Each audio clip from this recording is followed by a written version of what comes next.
Pesisir di bagian selatan Denpasar. Jadi situ ada awalnya itu SMPP, SMEA, sama sekolah SLB. Nah, reklamasi itu berdasarkan informasi yang kami dapatkan bahwasanya itu dilakukan seluas 400 hektar lebih.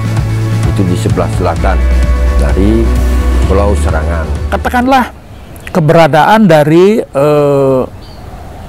hutan bakau di daerah Serangan. Dulu seingat saya sebelum ada jalan bypass Ngurah Rai. Terutama dari sisi taraf hidup, Pak, taraf hidup. Jadi apa yang dihasilkan oleh pengembang seperti BTID dengan reklamasinya, justru kami mempunyai manfaat yang cukup besar.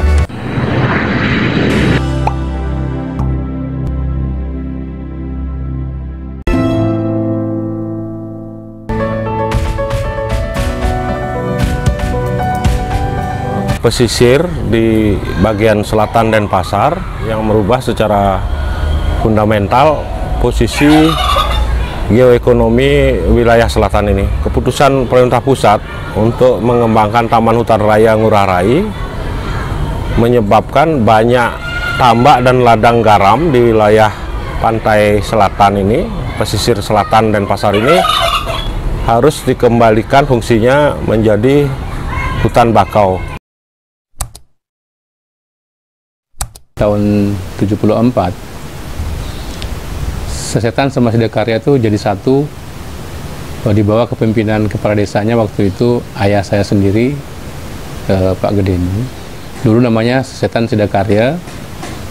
Nah, kemudian dimekarkan menjadi Desa Sidakarya dan Kelurahan Sesetan itu tahun 82 kalau tidak salah saya ingat. Dan ayah saya menjadi lurah di Sesetan, sementara di Sidakarya itu dipimpin kepala desanya Pak Sinta namanya. Oleh ayah saya, Pak Ridho Gunawan, dan beberapa tokoh masyarakat sekitar meminta kepada pemerintah daerah, ke Dinas P dan K waktu itu, untuk menempatkan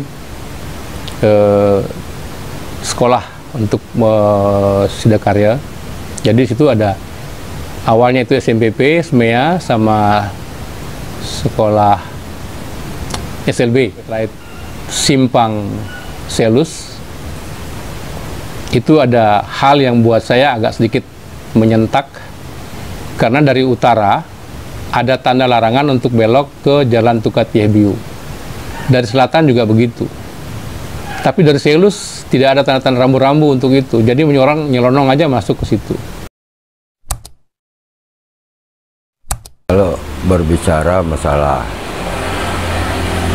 sebelum reklamasi, jadi Serangan ini merupakan sebuah pulau.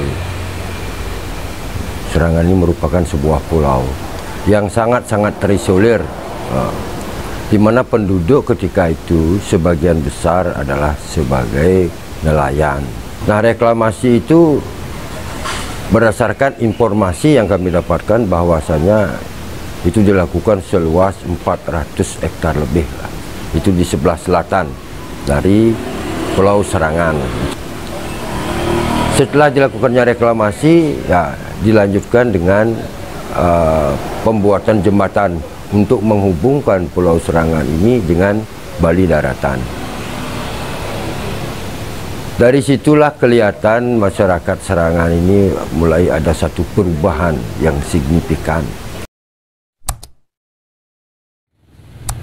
Umpamanya contoh yang lain, bagaimana kita bisa memberikan nilai tambah atas produk-produk Bali yang selama ini umpamanya kurang kita perhatikan atau kurang kita ketahui bahwasanya sebenarnya dia bisa memberikan nilai tambah. Katakanlah keberadaan dari hutan bakau di daerah Serangan. Dulu seingat saya sebelum ada jalan bypass Ngurah Rai, di sepanjang hutan bakau itu tempat berkembangnya kepiting bakau itu. Nah, dibangun jalan bypass Ngurah Rai, kita tahu ada musim-musim tertentu, terutama pada bulan purnama, kepiting itu sering dia menyeberang jalan. Sebagai masyarakat Serangan, tentu sangat bersyukur, Pak. Sangat bersyukur bahwa perubahan dari waktu ke waktu, dari saya kecil ya mungkin ya, dari waktu ke waktu sampai hari ini, perubahannya cukup luar biasa. Kita di Serangan ini sudah menjadi bagian daripada desa wisata sekarang. Jadi desa wisata ini tentu akan membawa beberapa hal terkait dengan perubahan-perubahan kehidupan masyarakat, terutama dari sisi taraf hidup, Pak, taraf hidup. Jadi apa yang dihasilkan oleh pengembang seperti BTID dengan reklamasinya, justru kami mempunyai manfaat yang cukup besar. Ada satu hal yang masih mungkin menjadi pertanyaan besar kita. Nah, ketika kita di Serangan ini digadang-gadang untuk menjadi desa wisata, tentu tidak terlepas ketika sebuah desa dijadikan tempat wisata, tidak terlepas dari sabta pesonanya. Salah satunya itu adalah sisi kebersihan gitu. Nah, kalau dari sisi kebersihan, kami bisa dikatakan belum ke sana gitu. Kenapa? Karena kita berbicara tentang TPA Suwung, Pak. Walaupun bukan di wewidangan atau di tempat kami, tapi permasalahannya dari dulu sampai sekarang kami masih rasakan. Nah, diantaranya salah satu adalah ketika kita lewat, tentu bau busuknya itu sangat-sangat menyengat, dan kita harus tahan nafas kalau kita naik sepeda motor ya.